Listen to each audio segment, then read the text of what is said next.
दिल्ली में हुई इस बर्बरता के बाद परिजनों ने लड़की के साथ अनहोनी की आशंका जताई है। परिवार वालों ने दिल्ली पुलिस के उस बयान पर भी सवाल उठाए हैं कि बिना जांच के पुलिस कैसे बोल सकती है कि लड़की के साथ किसी तरह का कोई असॉल्ट नहीं हुआ। वहीं इस घटना के बाद दिल्ली महिला आयोग ने दिल्ली पुलिस को नोटिस जारी कर मामले में पूरी रिपोर्ट मांगी है। बस मुझे मेरी बेटी का इंसाफ चाहिए। गाड़ी में तो एक बोतल भी अटक जाती है ना, उसकी भी आवाज आ जाती है, तो वो तो इतना बड़ा शख्स था, तो उन लड़कों ने क्या जानबूझ के नहीं करा, गलत कराए, और जो भी कराए सब कुछ उन्होंने गलत करके और अपना काम कर दिया। दिल्ली में हुई बर्बरता के बाद दिल्ली पुलिस सवालों के कटघरे में है।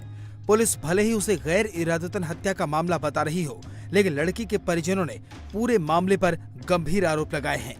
लड़कों ने क्या नहीं करा, जानबूझ के कराए सर, सब कुछ जानबूझ के कराए मेरी बेटी के साथ।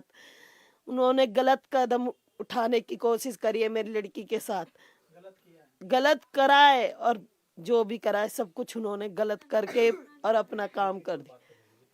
ये अपने घर के पास सिर्फ देसी मुर्गियों को पालकर हर साल 6 लाख कमा रहे हैं। आप भी ये करना चाहते हो तो फ्रीडम ऐप को अभी डाउनलोड कीजिए।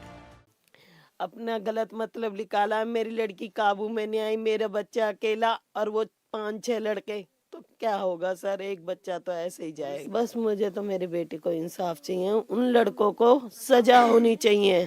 दिल्ली पुलिस की माने तो टक्कर के बाद लड़की गाड़ी में फंस गई थी, जिस वजह से उसके शरीर पर कपड़े नहीं हैं। उसके साथ किसी तरह का कोई असॉल्ट नहीं हुआ है। एक्सीडेंट हुआ था जिसमें विक्टिम जो 20 वर्षीय महिला है वो कार के साथ ड्राइव कर हो गई थी और काफ़ी दूर तक ड्राइव किया गया था, जिसकी वजह से उनका बॉडी का पूरा बैक पोर्शन यहाँ तक कि रिब्स भी एक्सपोज हो गए हैं। और ऐसा सिचुएशन में कपड़े का ना होना किसी तरह के असॉल्ट को इंगित नहीं करता है, बल्कि ड्रैग करने की वजह से शरीर के कपड़े छत-विछत हो गए हैं। वहीं मृतक लड़की के मामा भी पुलिस की कार्रवाई पर सवाल उठा रहे हैं। परिवार वालों का आरोप है कि डीसीपी आउटर ने बिना जांच के कैसे कह दिया कि लड़की के साथ कुछ गलत नहीं हुआ। सर देखो, हम तो कुछ नहीं जानते थे, बट जब मंगोलपुरी और कृष्ण विहार, हमारी बहन ज़्यादा दूर तो नहीं, इनका पहले ही घर मंगोलपुरी में था, हमारे यहाँ आना जाना था। पीछे से ये लड़के पीछा करते हो, ठीक है, और कहीं इवेंट में गई हो, इन्होंने देखा, अकेले का फ़ायदा इन्होंने पूरा उठाया। ये लड़के नशे की हालत में थे, जिसके कारण डीसीपी साहब ने यूँ कहा कि लड़कों ने कुछ गलत काम नहीं करा। मतलब इतना बड़ा हादसा हो गया है, लड़की की जान चली गई है और कहते हैं कि इतना कुछ नहीं करा। मतलब ऐसे कैसे कह देंगे साहब, जब तक एमएलसी की रिपोर्ट नहीं आएगी और ये गलत काम हुआ है। हम चाहते हैं कि उन आरोपियों के खिलाफ सख्त से सख्त कार्रवाई की जाए और इंसाफ मिले। लड़की इवेंट मैनेजमेंट का काम करती थी। 31 दिसंबर की शाम को वो काम के लिए निकली थी। उसने रात 9 बजे अपनी मां को फोन करके बताया कि उसका काम अभी खत्म नहीं हुआ है, इसलिए सुबह तक आ जाएगी। उसके बाद रात 10 बजे उसका फोन बंद हो गया। स्कूटी पे जाया करती थी, स्कूटी से ही आया करती थी, और कभी शादी ब्याह का तो कहीं भी इवेंट पड़ जाता है, कभी कहीं काम चलता ही है उसका, तो एक जगह तो कोई काम होता नहीं है इवेंट का। कल कितने बजे घर से गई थी और क्या बता कर गई थी, कब तक लौटी? 7 बजे करीब गई थी और मेरे से कह रही थी मम्मी रात तक आ पाऊंगी मैं। मैंने 9 बजे कॉल करा, मैंने बेटा आ रही नहीं, कह रही मम्मी अभी काम खत्म नहीं हुआ इवेंट का, मैं अभी आ जाऊंगी। फिर मैं दवाई खा के लेट गई, फिर मेरी आंख लगी, फिर मेरे को नहीं पता, फिर आई नहीं। फिर मैंने सवेरे फिर 7 बजे कॉल ही आ गया था। लड़की का फोन बंद होना और उसके शरीर पर कपड़े न मिलना कई अनहोनी की तरफ भी इशारा कर रहा है। वहीं चश्मदीदों की माने तो उन्होंने भी जिस हालत में लड़की के शव को देखा, उसे देखकर किसी अनहोनी से इनकार नहीं किया जा सकता। डेड बॉडी पे कोई भी एक भी क्लोथ नहीं था, बिल्कुल नग्न अवस्था में थी बॉडी कम्प्लीटली। उसके बाद फिर जैसे जैसे बातें चली, फिर कुछ उसकी पिक्स और वीडियोस भी अवेलेबल हुए, हमें देखने को मिले हैं।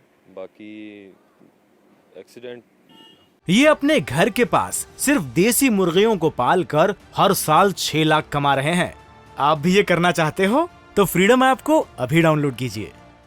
बोलें या इसको क्या रूप दें, वो बोल पाना मुश्किल है। थोड़ी लास्ट में यहाँ पे डाल के वो चले गए। अब ये डंप की है या बाई चांस यहाँ पे गिरी है, लेकिन उन्होंने 2-3 चक्कर यहाँ पे काटे हैं उस गाड़ी ने, उस बलेनो ने। यानी कि उनको पता था कि गाड़ी में बॉडी जो है वो फंसी हुई है। जाहिर सी बात है, इस बात से तो कोई इनकार नहीं किया जा सकता, क्योंकि ये तो है नहीं कि कुत्ता बिल्ली है फंस गया कहीं पे पता ही ना चले। आजकल तो कुत्ते बिल्ली का भी खैर पता ही चल जाता है, लेकिन वो तो इतनी बड़ी डेड बॉडी है, उसका तो गाड़ी चलाने वाले को, साइड वाले को अलग से आवाज आ जाती है। इस पूरे मामले पर दिल्ली महिला आयोग की अध्यक्ष स्वाति मालीवाल ने भी पुलिस पर सवाल खड़े किए हैं। स्वाति मालीवाल ने पूछा है कि क्या दिल्ली पुलिस सो रही थी। ये बहुत ही ज्यादा डराने वाली घटना है और हमने समन्स इशू करे हैं दिल्ली पुलिस को, क्योंकि सबसे पहले तो वो ये हमें आकर एक्सप्लेन करें कि क्या हुआ और लड़की को इंसाफ कैसे दिलाया जाएगा। दूसरी बात मैं ये जानना चाहती हूँ कि न्यू ईयर्स ईव पर दिल्ली पुलिस की दिल्ली में क्या सुरक्षा व्यवस्था है कि लड़की को इतने किलोमीटर तक घसीट कर लेकर जाया जाता है और कोई चेक पोस्ट नहीं है। इंडिया टीवी हर वक्त हर जगह डाउनलोड करने के लिए सर्च करें India TV news Google play store या ऐप स्टोर पर।